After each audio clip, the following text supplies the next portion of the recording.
My name is Dr. Michael Flexer. I want to talk a little bit about the kind of engaged creative health research that we do at the Wellcome Centre for Cultures and Environments of Health, which is a bit of a mouthful, at the University of Exeter. As I hope will become apparent in the next few minutes when I talk about some of the work that we do, the ways in which I and a lot of people at the Centre at the University of Exeter like to work in relation to questions of health and healthy living is sort of dialogic, engaged, creative, playful, interactive methodologies. So bearing in mind that that's where I'm coming from, obviously just sitting here talking to my computer is like a total anathema to me, so apologies if I seem slightly out of my element. But yeah, so hopefully you look at the slide right now, you can see information about the centre, about and our little kind of mission statement in of culture plus environment, creating health plus well-being, and using engaged research down there in the bottom right-hand corner. I'm going to talk through some of the work we do really quickly, talk through some of the work that I do, but please would love to hear from people about work going forward. We're really keen to be kind of engaged with health carers and different publics in both locally and nationally and internationally, but I'll explain a bit more of that as I go along. So, yes, lovely. So first of all, the relationship between creativity, healthcare and research. This is the thing that we're kind of perpetually sort of teasing out through the work and projects that we do here. And the first thing, creativity as a form of therapeutics, I'm kind of going to take as sort of given, really. That's kind of given in the work that we do, that there's plenty of evidence for the role of creative engagements, storytelling, art therapies, drama therapies, all kinds of creative projects which have a specific kind of targeted therapeutic benefit to those people who are taking part in it with some kind of, like I say, some sort of illness-related or condition-related therapeutic outcome. So we take that as given, and there's obviously like any amount of systematic reviews of the efficacy of these kinds of therapies. What we do as well at the centre, though, is we use creativity as a methodology for exploring and discovering, creating new forms of knowledge. And some of the examples I'll give in a moment will explain that.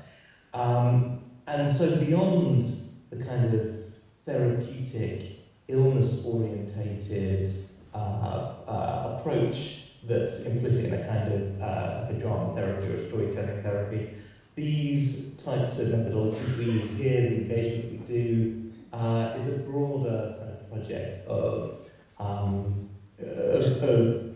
exploring and expanding the health of our participants and partners in a way that speaks to the whole person, the whole life course, rather than in relation to a particular kind of situation.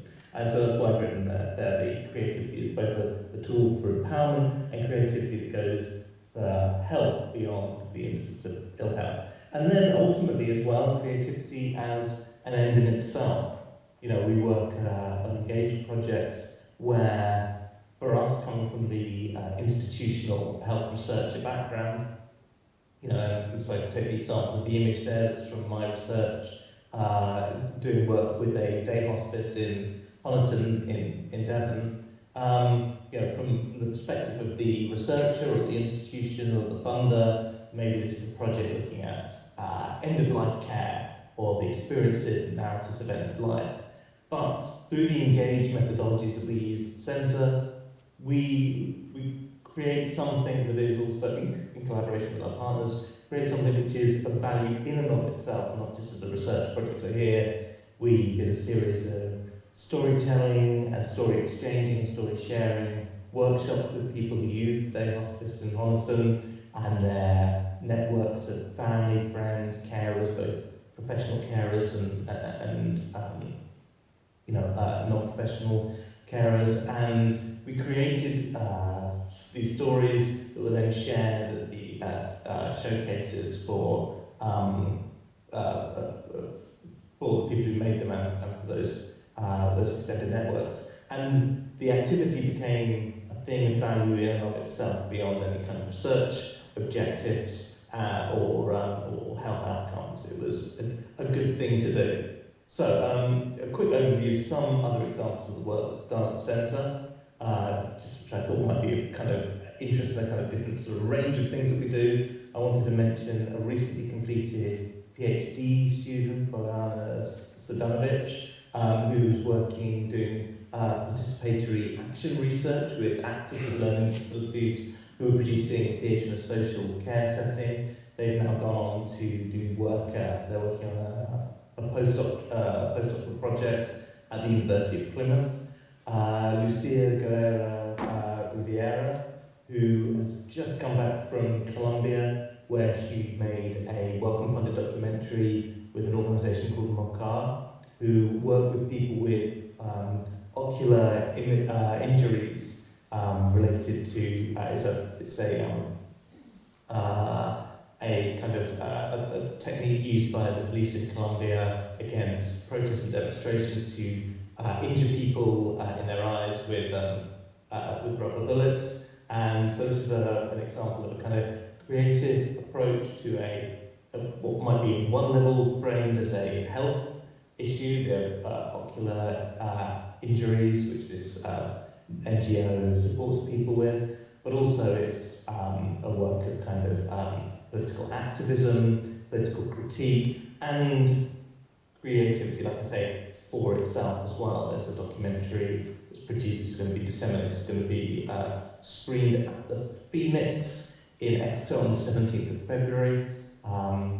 Then this other example I've given here is of a play that was staged at the North Theatre on campus at Exeter, The Beat of Our Hearts, on a project led by Dr. Charlotte Jones, Dr. Brenda Cooper, exploring questions of LGBTQ+ identities and in particular related to both kind of like social health and personal health. I wanted to mention the project, so it's a bit of a whistle stop, but I really want to kind of pique your interest in some of the stuff we're doing, and hopefully this could be the start of some other kind of conversations. The Shame in Medicine project is an interdisciplinary cross-institutional project between our centre here and centre at the University of Birmingham, led by Professor Lula Dolezal, which is looking at taking kind of various different kind of creative, sociological, philosophical, practical approaches to exploring the relationship between shame and its impact on health carers, on practitioners, clinicians. They've produced a fantastic podcast with the Nocturnists, who are quite a well-known group of American clinician podcasters who did a pretty successful podcast during lockdown about the kind of anxiety in relation to COVID-19, particularly for clinicians of colour in America.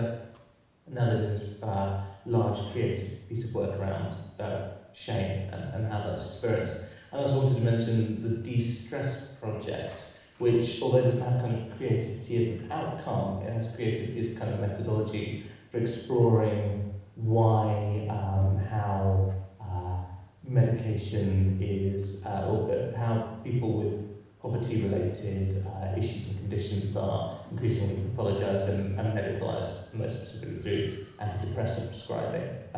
So that's just a kind of overview of some of the work. I think I've got a few more minutes I can talk to you, I hope. I just want to talk about the project that I've been working on for the last 5 years, which is the Waiting Times Project, which you can find at www.whatareyouwaitingfor.org.uk, where we've worked with a range of different publics exploring what it means to wait in relation to healthcare, wait in relation to the health over the life course, wait, and also just generally in our lives and what it does to our health. Remarkably, this project started before the pandemic happened, and the pandemic kind of cut through the project and transformed it, obviously, because we all began to be waiting collectively in relation to that. And so we ran a a set of different storytelling, story sharing workshops that are online, exploring the experience of that kind of collective waiting. So please do go to whatareyouwaitingfor.org.uk. You can see some of the stories. There's only a fraction of them up there at the moment. They're still really interesting. You can add your own as well.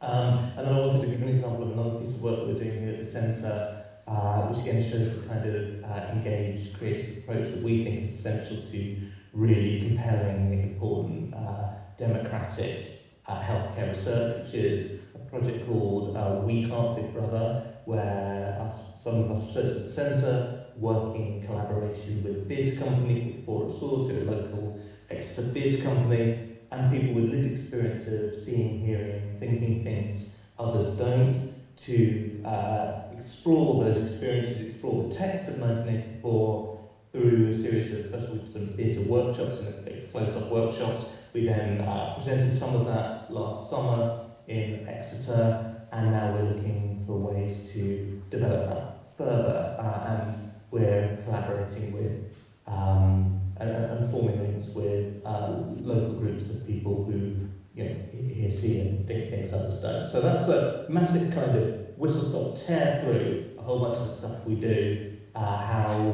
we here at the Centre see creative methodologies and creative tools as essential to what it means to do really compelling, vital, successful, engaged health research. So that's us.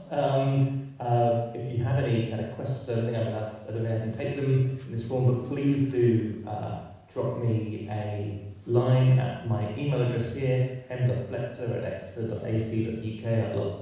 I wish I could be there now, and I'd love to have conversations with you. So yeah, I hope it's a great day, and thanks for having me.